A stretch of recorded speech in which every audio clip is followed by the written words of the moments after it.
Les appareils Visionix que vous allez utiliser dans le cadre de vos téléconsultations avec Medadom sont l'ARefract pour la détermination des réfractions objectives et subjectives de vos patients et le VX650 pour le dépistage et le diagnostic des pathologies oculaires majeures. La solution ARefract, elle est composée de 3 appareils. On a l'ARefract lui-même, l'écran courte distance VX25 qui, grâce à un jeu de miroir, projette l'image à 5 mètres du patient, et le VX40 qui est le frontofocomètre entièrement automatique et qui va se charger de mesurer la correction habituelle de votre patient. Le VX650, quant à lui, est l'appareil qui va nous permettre de détecter les pathologies oculaires majeures en moins de 90 secondes par œil, grâce à l'abéromètre Schack-Hartmann, à la rétroillumination du cristallin, la topographie cornéenne, la pachymétrie à caméra Scheimpflug, la caméra rétinienne non médriatique et le tonomètre à air sans contact. Le VX650 réalise ces examens automatiquement. Votre rôle en tant qu'opérateur, c'est de vous assurer que le patient est bien positionné derrière l'appareil et de lui donner les bonnes consignes au bon moment pour assurer le bon déroulement des examens. Les phraséologies que nous vous recommandons d'utiliser s'affichent maintenant sur votre écran.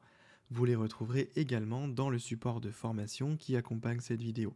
Si le VX650 ne parvient pas à faire ses acquisitions automatiquement, il sollicitera alors votre aide en activant le mode manuel. C'est sur ces points que nous allons insister au cours de cette formation, notamment avec l'acquisition de la pachymétrie, de la rétinophoto et de la tonométrie en manuel. Mais commençons tout d'abord avec le logiciel qui va vous permettre de prendre le contrôle des appareils Visionix à distance dans le cadre de vos téléconsultations. Le logiciel que vous allez utiliser lors de vos téléconsultations pour prendre le contrôle à distance des appareils Visionix s'appelle TeamViewer. La première étape consiste donc à démarrer TeamViewer. Une fois l'application démarrée, renseignez vos identifiants, mots de passe et adresse mail. Puis cliquez sur S'identifier. Ces identifiants vous sont remis par Medadom. Une fois connecté, la liste des différents appareils dont vous pouvez prendre le contrôle s'affiche. Chaque ligne est toujours composée de la même façon. La première partie, VX160 ou VX650, correspond au nom de l'appareil. Et la deuxième partie, Aurillac ou Bois-Grenier, correspond à la ville dans laquelle se situe l'appareil. Ce matin, nous allons utiliser les appareils qui s'appellent Formation Visionix, VX160 qui correspond à l'ARefract, l'appareil que l'on va utiliser pour déterminer les réfractions objectives et subjectives de notre patient, et le VX650 qui est le dispositif multimodal de dépistage. Pour démarrer la prise de contrôle du VX160, donc de l'ARefract, il suffit de double-cliquer sur la ligne qui lui correspond. Au bout de quelques secondes, une nouvelle fenêtre s'ouvre. Vous êtes alors connecté sur la tablette Android qui permet de contrôler ARefract. À ce stade, en appuyant sur cette icône, vous avez la possibilité d'agrandir la fenêtre pour faciliter votre interaction avec l'interface. Une fois que l'on a pris le contrôle de la tablette ARefract, il y a 2 cas de figure possibles. Soit, comme c'est le cas ici, l'application ARefract est ouverte sur la tablette, soit l'application n'est pas lancée et vous vous retrouvez directement sur l'écran d'accueil d'Android. Ce que je vous invite à faire de manière systématique, si l'application ARefract était déjà lancée, c'est de commencer par la fermer. Pour ce faire, vous avez juste à soulever le petit bandeau de gauche ici, puis à cliquer sur Tout fermer. Puis vous relancez l'application ARefract. Une fois l'application démarrée, vous arrivez directement sur cet écran qui vous invite à répondre à quelques questions. La première question que vous devez poser à votre patient, c'est portez-vous des lunettes? Si vous répondez oui, cela va importer automatiquement la correction qui aura été mesurée par le frontofocomètre entièrement automatique, le VX40. C'est l'opticien qui positionne les lunettes dans le VX40 et qui lance la mesure, avant de laisser le patient seul pour sa téléconsultation. Si le patient s'est présenté sans ses lunettes, le message « Pas de fichier lunettes trouvé » s'affiche. Il vous suffit alors de le fermer et de répondre non à la question portez-vous des lunettes. Si toutefois vous avez connaissance de la correction habituelle de votre patient, sachez que vous pouvez la modifier manuellement. Pour cela, après avoir répondu oui à la question portez-vous des lunettes, appuyez sur le bouton saisie manuelle.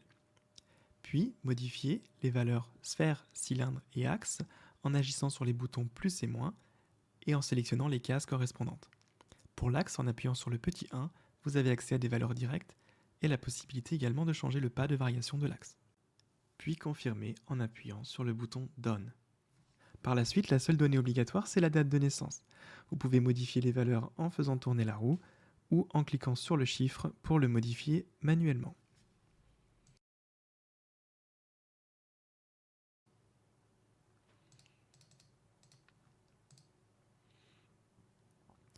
Une fois que les données sont remplies, il suffira de cliquer sur Suivant.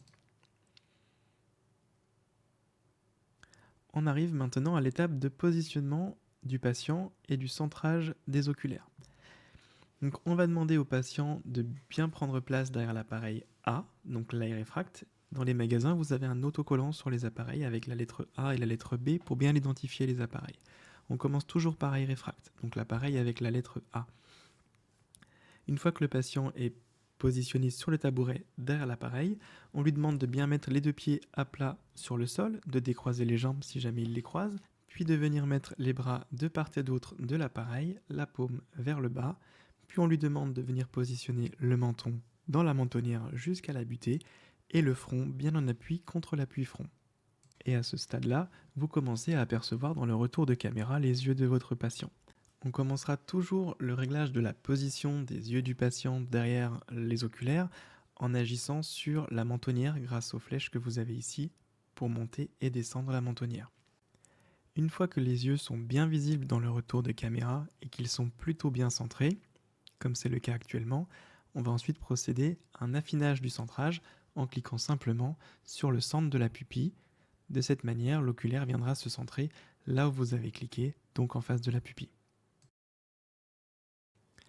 Si vous avez parfois un message limite tête haute ou tête basse atteinte, c'est que vous avez fait votre centrage directement en cliquant sur les oculaires et que vous n'avez pas assez utilisé la mentonnière.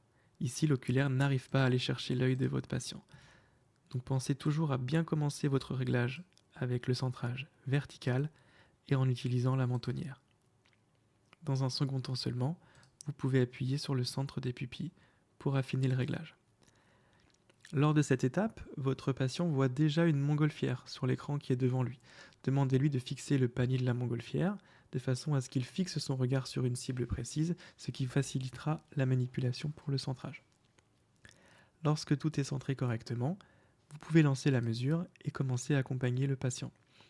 Demandez-lui de regarder le plus loin possible le bout de la route sous la nacelle de la montgolfière droit devant lui. Vous pouvez lui indiquer que la vision sera parfois floue, parfois nette, c'est tout à fait normal. Il a le droit de cligner. Il ne faut pas qu'il porte attention aux petits points rouges qui peuvent apparaître pendant la mesure.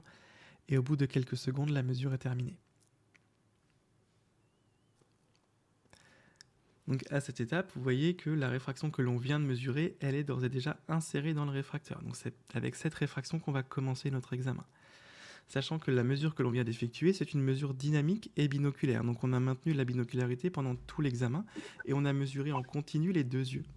C'est-à-dire que comme on mesure en continu, on voit les variations de réfraction. Et vous avez donc un brouillage qui est intégré pendant cette étape qui va venir tenter de désaccommoder le plus possible la réfraction de notre patient. Première étape va consister à mesurer l'acuité visuelle alors que notre patient a devant les yeux la réfraction automatique.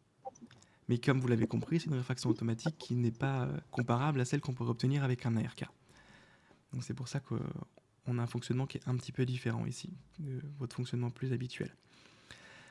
Toutes les étapes que l'on va réaliser maintenant sont décrites dans le bandeau de droite. Donc on va simplement lire les différentes consignes et suivre les étapes les unes après les autres.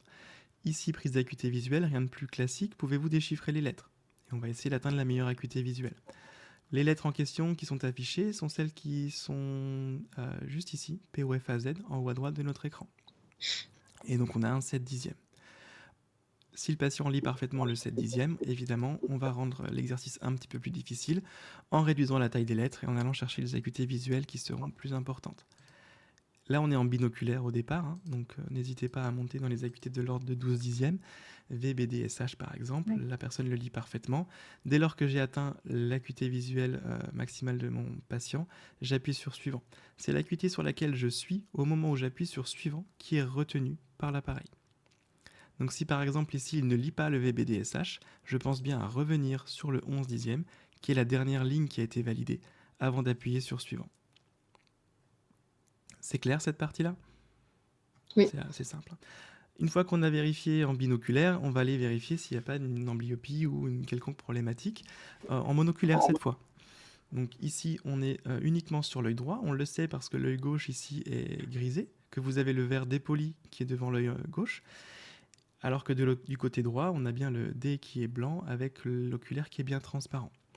Et de toute façon, c'est marqué ici qu'on est en train de faire l'acuité visuelle alors que le patient porte la réfraction wavefront à droite, R pour right. La consigne reste la même, pouvez-vous déchiffrer les lettres? Si le patient déchiffre, on n'hésite pas à tester une acuité visuelle plus grande. Et dès lors qu'on a atteint le maximum, on appuie sur suivant. Et l'étape 4 est exactement la même chose, mais cette fois-ci pour l'œil gauche. Lorsqu'on a terminé l'étape 2, 3 et 4, on arrive donc à notre examen subjectif avec la méthode des encadrements. Donc en fonction des données qui ont été recueillies précédemment par l'appareil, à savoir les lunettes habituelles si elles existent, et la réfraction automatique, l'appareil calcule des encadrements que l'on va donc proposer à notre patient et qui vont nous permettre d'explorer sa zone de confort et donc d'affiner la réfraction pour obtenir un résultat subjectif qui lui corresponde. Donc j'ai simplement ici à proposer les différentes colonnes, donc la colonne 1 et la colonne 2 à mon patient. Donc simplement en appuyant sur les boutons 1 et 2. La phraséologie est assez importante, on va vraiment lui demander de nous indiquer avec laquelle des deux positions les lignes lui semblent plus lisibles et plus confortables. On a vraiment besoin de cette notion de lisibilité et de confort. J'attire également votre attention sur le fait que ce n'est pas un CCR. Donc si par exemple vous avez l'habitude d'utiliser les CCR pour déterminer l'astigmatisme, où la phraséologie sera plutôt de demander au patient si les lignes lui semblent plus noires, plus contrastées.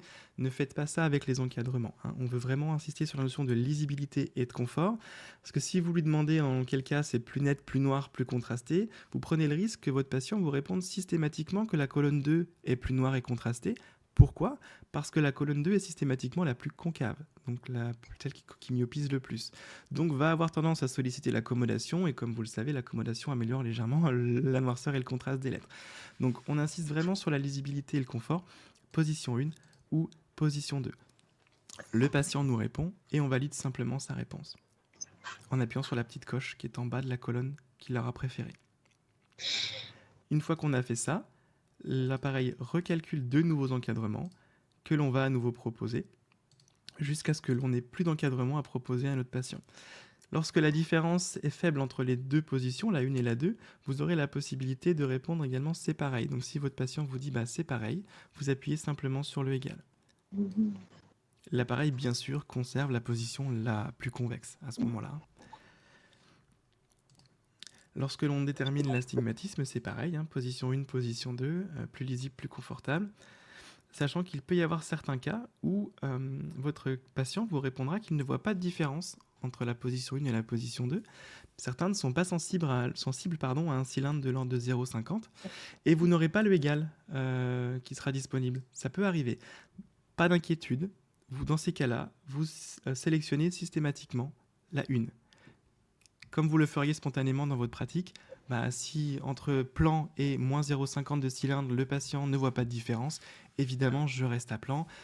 Plan, c'est donc la plus convexe. La plus convexe, c'est toujours la position numéro 1.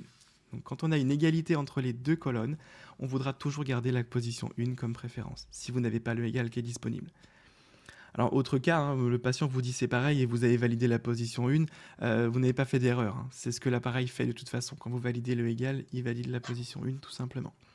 Dès qu'on a terminé donc les encadrements sur l'œil droit, l'appareil vous indique que l'on passe à l'œil gauche et donc n'hésitez pas à le signaler également à votre patient. Je passe maintenant à l'œil gauche. L'exercice est exactement le même. On va lui demander si c'est plus lisible, plus confortable. Sachant que ici, Finalement, c'est pas exactement pareil. Vous voyez que la phraséologie a changé.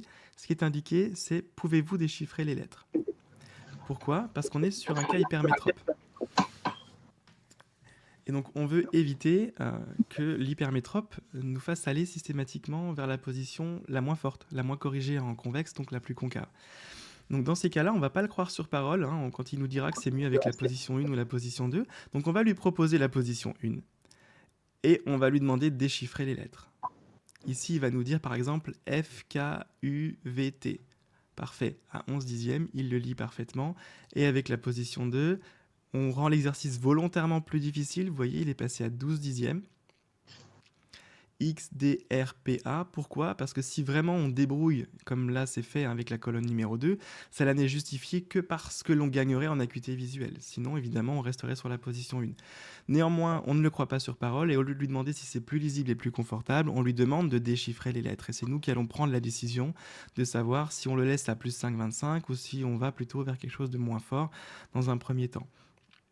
Donc ici, vous validez la position qu'il est capable de déchiffrer, et s'il déchiffre les deux, évidemment, vous validez la position 1 qui est la plus convexe.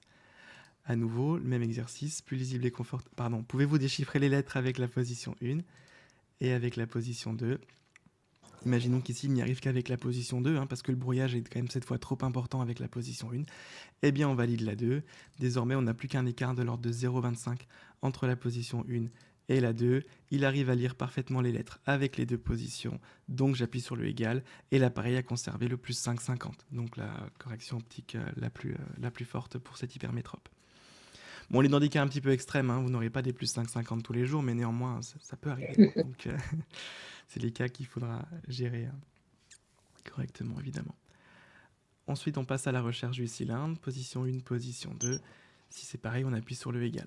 Donc là, on a eu une recherche qui était séquentielle. D'abord, on s'est intéressé à la sphère, puis dans un second temps, on s'est intéressé au cylindre.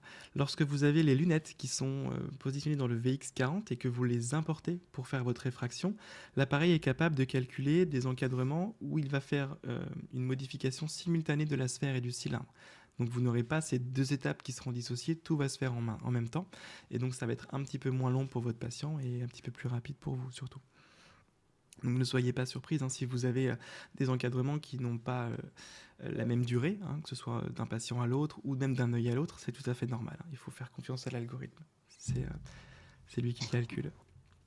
Une fois qu'on a terminé de déterminer notre réfraction subjective grâce aux encadrements que l'on a proposés à notre patient, on va reprendre l'acuité visuelle. Le but étant d'avoir une acuité qui soit au moins aussi bonne que ce qu'on avait au départ avec la réfraction automatique, voire meilleure. Donc on renouvelle la question, pouvez-vous déchiffrer les lettres? Ici le patient lit BDUXF, très bien, on essaye quelque chose de plus petit, HZOPD, parfait. Et maintenant ADZET, impeccable. Donc le patient y arrive et on passe cette fois-ci à l'œil gauche. Donc là on fait mono-œil droit puis mono-œil gauche. Puis on passera enfin en binoculaire pour vérifier la sommation de 20% en bino. Est-ce que vous arrivez à déchiffrer les lettres? CKSXE, parfait. Et en binoculaire, oui j'y arrive. Éventuellement les 16 dixièmes. Alors c'est un peu petit mais je dois pouvoir y arriver. Allez-y, essayez. Z, C, B, D, O. Impeccable. Donc sur cette échelle logarithmique, on validera la ligne à partir de 3 lettres lues de manière fluide sur les 5. Si vous avez la moindre hésitation ou le moindre doute, vous pouvez mélanger les lettres en appuyant sur la petite flèche qui tourne ici, sans modifier l'acuité visuelle. D'accord ? Et lorsqu'on a terminé, on appuie sur suivant. Là, on a terminé la partie vision de loin. Donc on arrive à l'étape numéro 10. Deux possibilités maintenant. Cas numéro 1, je n'ai pas besoin d'explorer la vision de près de mon patient, donc je vais appuyer sur fin. Cas numéro 2, j'ai besoin de l'explorer parce qu'il y a une plainte quelconque chez un sujet jeune lors de la vision de près, ou je suis chez un patient presbyte, eh bien je vais appuyer sur addition. Ici, l'écran vous indique que vous devez ouvrir la petite tablette VP, celle sur laquelle il y aura les optotypes pour la vision de près. Donc ça, c'est au patient lui-même de la soulever. Il n'y a personne dans la salle à part lui.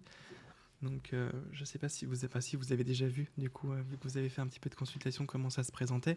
L'opticien, normalement, a déjà expliqué au patient comment ouvrir cette petite tablette. Donc vous avez juste à le lui rappeler ou à lui signaler que c'est le moment de le faire. Première étape de la détermination de l'addition, donc ça va être avec la croix de Jackson et les CCF. Donc on a une croix Jackson qui est présentée sur l'écran et les CCF qui sont insérés automatiquement dans les réfracteurs. Ici, on va donc demander à notre patient si les lignes lui semblent plus noires et plus contrastées à l'horizontale ou à la verticale. N'hésitez pas à lui parler de ligne couchée ou de ligne debout. Pour certains, la notion d'horizontale-verticale n'est pas toujours évidente. En fonction de l'année de naissance que vous avez rentrée donc au début de l'examen, vous aurez une addition qui sera pré-insérée pour faire cet exercice. Donc pour les jeunes presbytes, elle sera volontairement inférieure à la valeur à laquelle on pourrait s'attendre en fonction de leur âge, de façon à ne pas surestimer l'addition. L'autre avantage de commencer avec une addition plus faible, c'est que ça va nous permettre de vérifier que la consigne est bien comprise, car on s'attend à avoir une réponse qui soit plutôt franche sur les lignes horizontales. Ici, le patient nous indique que les lignes qui lui semblent plus noires et contrastées sont les lignes horizontales, donc on va venir simplement valider sa réponse ici, en appuyant sur la petite coche à côté du dessin avec la ligne horizontale. L'appareil positionne automatiquement 0,25. Je crois qu'il y a une question. Oui, alors ce qu'on demande aux patients, c'est si elles sont noires et contrastées, si elles sont plus noires et contrastées, parce que c'est vrai que plusieurs fois, ils n'ont pas trop compris. Quand je faisais les lignes les plus nettes foncées. et les plus fortes, voilà, mais ils Donc comprennent pas beaucoup. foncé, noir, contrasté, ce sont des mots qui fonctionnent bien. Net, c'est pas forcément évident, c'est vraiment la noirceur et le contraste qui comptent. Avec le principe CCF croix de Jackson, on induit un astigmatisme dans ce test et on doit aller vérifier la position de la focale par rapport à la rétine. Et donc on a besoin de vérifier effectivement quelle est la ligne qui apparaît plus noire et contrastée pour savoir quelle est la focale justement qui est la plus proche de la rétine. D'accord. Donc c'est comme pour les CCR, c'est la phraséologie, c'est vraiment la noirceur et le contraste, c'est vraiment ça qui nous intéresse. Si vous avez des patients qui commencent à vous parler, qui voient des couleurs, ça peut arriver, vous avez des fois un petit peu d'aberrations chromatiques qui viennent nous embêter un peu sur ce type de test, bon, c'est pas grave. Ou même si vous voyez que le patient ne comprend pas du tout le test, tant pis, ça peut arriver. Le but, c'est de gagner du temps avec cet exercice-là. Si c'est pas le cas, pour mettre fin à ce test et passer directement à la détermination de l'addition sur un test de lecture type Pareto, vous appuyez sur le égal pour mettre fin au test. Vous voyez, ça retire la croix, ça vous affiche votre Pareto, et plus important encore, ça a bien retiré ici les accessoires au niveau des oculaires. Donc je recommence. Initialement, on a bien croix de Jackson CCF. Je demande si c'est plus noir, plus contrasté à l'horizontale, à la verticale. Si c'est à l'horizontale, j'appuie sur la petite coche à côté du dessin horizontal. L'appareil positionne plus 0,25 binoculairement au niveau de l'addition. Dès que j'obtiens une égalité de perception entre les lignes horizontales et verticales, j'appuie sur le égal. Si je n'ai pas une égalité franche à un moment donné, il se peut que l'on passe directement d'une préférence horizontale à une préférence verticale. Dans ce cas-là, je vais valider la première préférence verticale obtenue et tout de suite après, j'appuie sur le égal pour mettre fin au test. Et enfin, le dernier cas, c'est le cas où le patient ne comprend pas du tout l'exercice. J'appuie tout de suite sur le égal et j'arrive sur mon Pareto. Je positionne ici un Pareto de l'ordre de 1,5 ou 2, en fonction de l'âge ou des possibilités visuelles de mon patient. Et je viens ici positionner l'addition, donc soit en me basant sur ce qu'il avait déjà ou en fonction de son âge, et je lui demande de me lire le texte, et en fonction du confort à la lecture, et bien sûr de son acuité visuelle sur son Pareto, je vais l'ajuster si nécessaire. C'est plus clair pour vous cette partie addition? Impeccable. Dès que j'ai terminé, j'appuie sur suivant. Et je n'appuie sur suivant que lorsque j'ai terminé. Pourquoi j'insiste sur ce point? Si vous êtes par exemple au début de votre vérification de l'addition et que le patient ne comprend pas la consigne au niveau des lignes de la croix de Jackson, parfois certains ont le réflexe d'appuyer sur suivant pour passer au Pareto. Si vous faites ça, vous passez directement à la fin de l'examen. C'est pour ça que j'insiste sur le fait que le seul moyen de passer la croix de Jackson, c'est d'appuyer sur le égal pour avoir votre Pareto. Quand j'appuie sur suivant, c'est vraiment parce que j'ai terminé ma vérification de l'addition. Voilà, je pense que c'est parfois nécessaire d'insister un petit peu sur ce point, donc je préfère répéter un peu. Lorsque j'arrive à mon étape 12, j'ai vérifié cette fois ma vision de loin et ma vision de près, et donc je vais faire ma comparaison finale. J'appuie donc sur le bouton fin, qui vient m'afficher donc cet écran, sur lequel je vais retrouver sur la première ligne les lunettes de mon client, les lunettes habituelles, celles avec lesquelles il s'est présenté pour la téléconsultation, si elles ont été mesurées au VX40. Ici, on voit que ce n'est pas le cas, j'ai pas passé de lunettes. Donc juste pour l'exercice, on va venir inventer une ligne de réfraction. La deuxième ligne correspond donc à ma réfraction automatique, dynamique binoculaire, grâce à la barométrie. Et la troisième ligne, c'est ma réfraction finale, celle qui a été déterminée par le patient en répondant aux questions, est-ce que vous êtes plus à l'aise avec le verre 1 ou le verre 2, etc. Donc je lui demande le verre qu'il préfère et je maintiens la même phraséologie que ce que j'avais plus tôt dans l'examen avec mes encadrements. Est-ce que c'est la ligne numéro 1 ou le verre numéro 1 ou le verre numéro 2 ? Et là je lui propose, lorsque je lui parle du verre numéro 1, ses lunettes habituelles, et avec le verre numéro 2, la réfraction subjective finale. Et là le patient nous dit ce qu'il préfère tout simplement. Soit il est plus à l'aise avec ses lunettes habituelles, on fera un renouvellement à l'identique, soit il est plus à l'aise avec la nouvelle correction. Donc on fera effectivement une adaptation de sa prescription. Pour savoir ce qui est présenté lorsque vous faites cette comparaison, n'hésitez pas à appuyer sur les 4 flèches que vous avez ici à droite, qui vous permettent de réduire cet écran de comparaison et de retrouver le visuel sur les optotypes qui sont présentés actuellement. 16 dixièmes, c'était bien pour mesurer la performance visuelle binoculaire en fin d'examen. En revanche, pour vérifier le confort, c'est quand même un petit peu petit. N'hésitez pas à revenir sur des lettres qui sont un petit peu plus grandes. Un 12 dixième, c'est pas mal par exemple. Et on lui repropose position 1 ou position 2.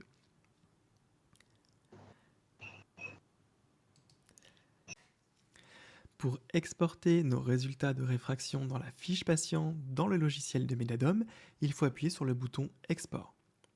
Ce bouton va dans un premier temps vous afficher l'écran de résumé, puis en bas à droite, il faut cliquer sur le bouton Export. Une fois que vous avez appuyé sur ce bouton, assurez-vous que la ligne sauvegarde des données est bien sélectionnée puis confirmée. L'appareil se réinitialise alors pour le prochain examen. Ce qui signifie que si vous avez besoin de faire des examens complémentaires, vous devez les faire avant d'appuyer sur Export.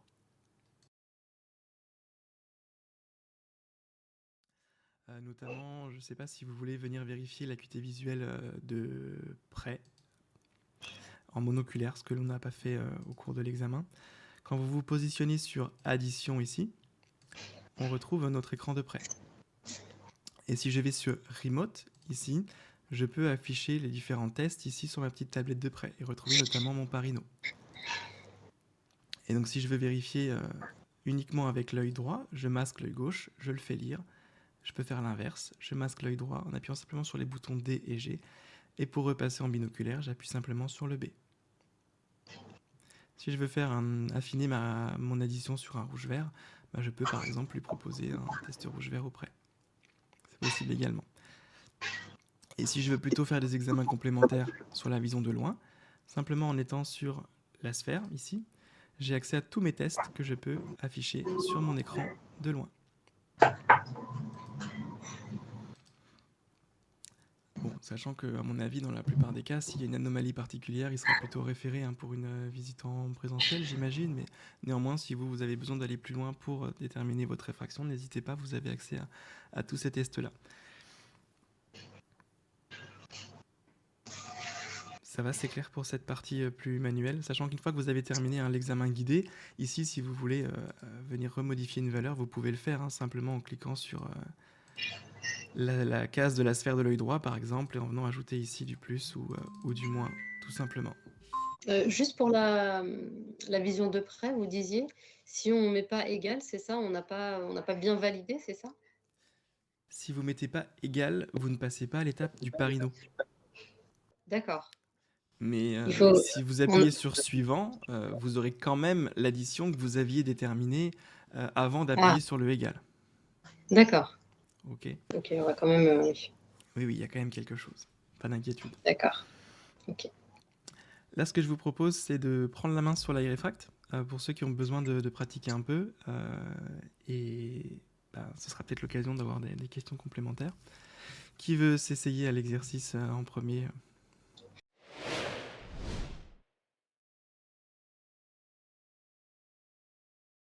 Une fois qu'on a pris le contrôle sur le VX650, on arrive sur cet écran qui est l'écran d'accueil. Ici, vous avez 4 boutons principaux. Le premier tout en haut est celui que vous allez utiliser principalement et qui vous permet de lancer une acquisition.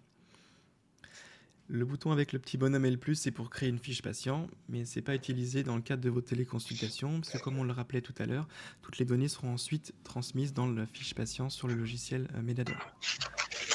L'accès à la base de données se fait depuis que le bouton de droite, et enfin le bouton pour accéder aux paramètres est juste en bas. Donc globalement, les 3 boutons qui sont ici, vous ne vous en servirez pas. Donc on appuie sur le bouton tout en haut pour lancer une acquisition. Dans votre menu acquisition, ici vous avez différents programmes, eux-mêmes composés de différents examens. Ceux que vous allez utiliser lors de vos téléconsultations sont les programmes complets et Glaucome R,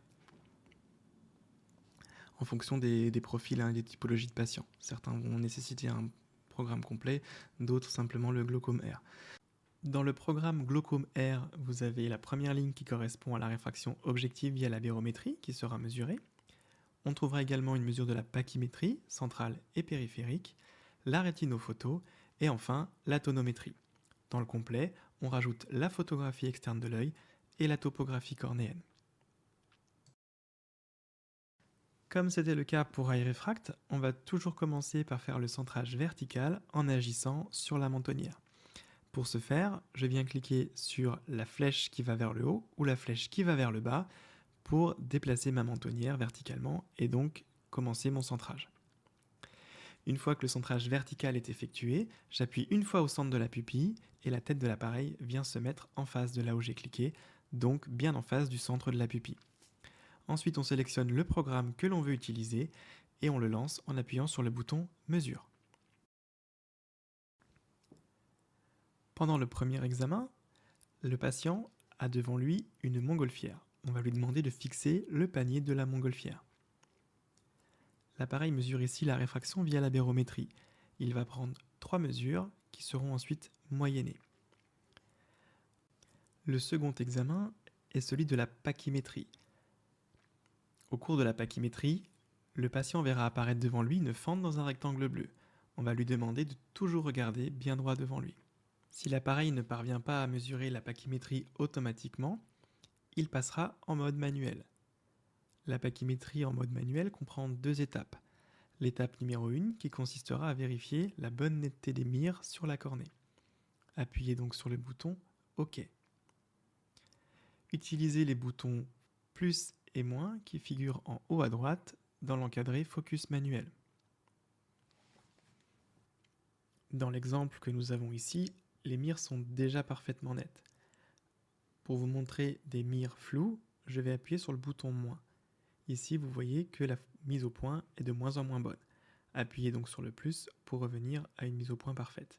Une fois que les cercles sont parfaitement nets, vous pouvez appuyer sur le bouton Acquisition. On arrive alors à l'étape numéro 2. Appuyez sur OK. Ici, sur notre œil test, vous pouvez voir que la cornée est représentée par le fil légèrement lumineux qui se dessine là où je positionne ma souris. L'objectif au cours de cette étape va être de positionner l'apex cornéen tangent à la ligne horizontale rouge. Pour ce faire, nous allons utiliser les boutons plus et moins pour modifier la position verticale. Une fois que la cornée est bien positionnée, avec l'apex tangent à la ligne horizontale rouge, vous pouvez appuyer sur Acquisition. On passe alors à la mesure de la topographie. Le patient à ce stade voit une montgolfière, on lui demande de fixer le panier. Ensuite, l'appareil se déplace pour le prochain examen qui est la rétinophoto. Une fois le rétinographe positionné en face de l'œil de notre patient, le patient pourra apercevoir un petit point qui clignote devant lui, légèrement décentré vers l'intérieur. On lui demande de fixer attentivement ce petit point qui clignote. Une fois que les 2 mires sont parfaitement nettes, l'appareil envoie le flash lumineux pour prendre la rétinophoto. On passe ensuite à la photo externe de l'œil. On va demander au patient de continuer de regarder droit devant lui entre les 2 lumières blanches. On passe ensuite à la prise de tension grâce au tonomètre à air sans contact. Ici, comme on est sur un œil test, on aura une mesure qui sera impossible en mode automatique. C'est l'occasion pour nous de bien vous montrer comment réaliser l'acquisition de la tonométrie en manuel. Tout se passe à partir du menu Focus manuel, où vous avez les boutons plus et moins, et sur le retour de caméra. Ce que l'on veut, c'est que le point blanc ici soit parfaitement centré. On commence ensuite à zoomer, toujours en s'assurant que le point blanc, la grosse tache blanche, est bien centré. On commence à apercevoir ici la tache noire qui correspond à la cible noire que le patient doit fixer. Une fois que l'on a cette cible qui est bien nette grâce à la mise au point effectuée avec les boutons plus et moins, on va venir la recentrer en appuyant simplement au centre de cette cible. Une fois l'examen de l'œil droit terminé, on demande au patient de rester bien en place derrière l'appareil. On lui signale que l'on va maintenant procéder de la même façon pour l'œil gauche. La tête de l'appareil se déplace automatiquement en face de l'œil gauche et les examens se déroulent de la même manière que pour l'œil droit.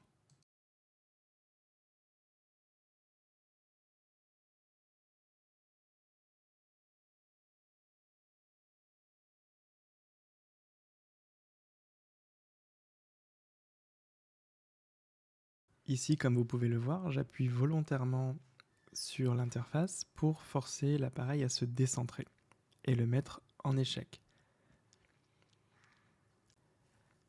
Comme l'appareil ne parvient pas à se centrer automatiquement, il active le mode manuel. En premier, on va souhaiter recentrer l'image. Ici, on devine deux petits points blancs assez flous qui correspondent aux deux mires carrées que l'on souhaite avoir centrés sur notre écran. Pour centrer, je clique simplement entre les deux points blancs, puis j'utilise les boutons plus et moins pour faire ma mise au point.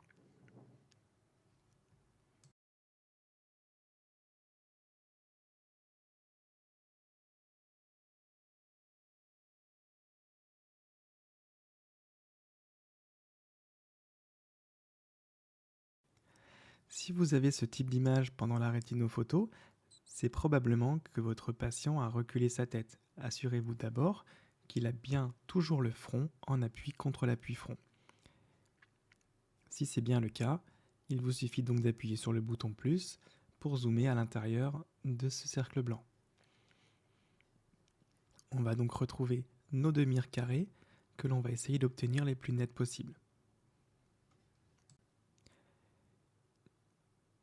Ici, je décentre volontairement les deux mires pour vous montrer comment les recentrer. Et il s'agit simplement de cliquer une fois entre les deux mires carrées pour les repositionner au centre. Une fois que tout est en place, on appuie sur Acquisition. La photo du fond d'œil est alors terminée.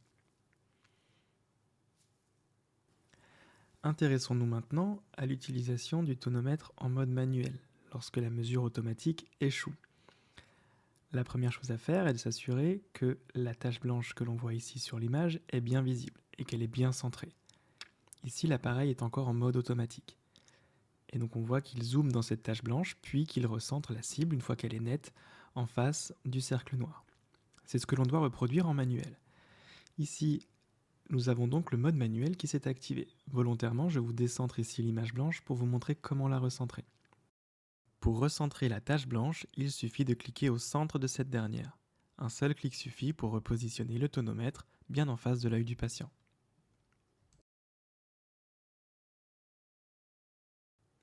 Une fois le tonomètre correctement centré, agissez sur les boutons plus et moins dans l'encadré Focus manuel pour ajuster la netteté de la cible. Une fois que la cible est nette, il vous suffit de cliquer au centre de celle-ci pour réaligner le système. Lorsque tout est aligné correctement, le jet d'air est envoyé. Je vous remontre encore une fois, un clic et c'est recentré. Si j'ai volontairement passé des examens au cours de la mesure, comme c'est le cas ici, à chaque fois qu'on a une croix rouge, c'est que j'ai passé l'examen, ou que je constate que certains résultats ne sont pas corrects ou que certaines acquisitions ne sont pas conformes, je peux appuyer sur le bouton Mesurer, ici à droite, pour refaire certains examens. La liste des examens que je peux refaire s'affiche alors.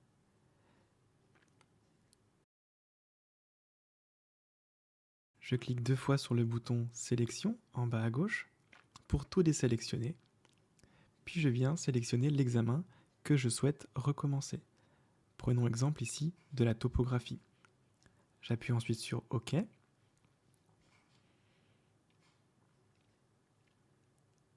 L'appareil se repositionne devant l'œil concerné et refait son centrage. La topographie est en train d'être mesurée. C'est terminé. Quand vous refaites une mesure, sachez que l'examen que vous refaites vient écraser le précédent. Il n'est donc plus possible de retrouver les données de l'examen que vous avez décidé de recommencer. Ici, nous allons faire la même chose, cette fois avec la rétinophoto. Certains examens sont systématiquement associés à d'autres. C'est le cas de la rétinophoto. Lorsque vous refaites uniquement la rétino, le wavefront sera tout de même mesuré. Une fois que tous les examens ont été réalisés et qu'ils sont jugés conformes, je peux procéder à l'export des données de façon à retrouver tous les examens dans la fiche patient sur le logiciel de Medadom. Pour ce faire, je viens cliquer sur le bouton Exporter ici à droite. Par défaut, toutes les bonnes cases sont déjà cochées. Vous avez simplement à appuyer sur le bouton Send.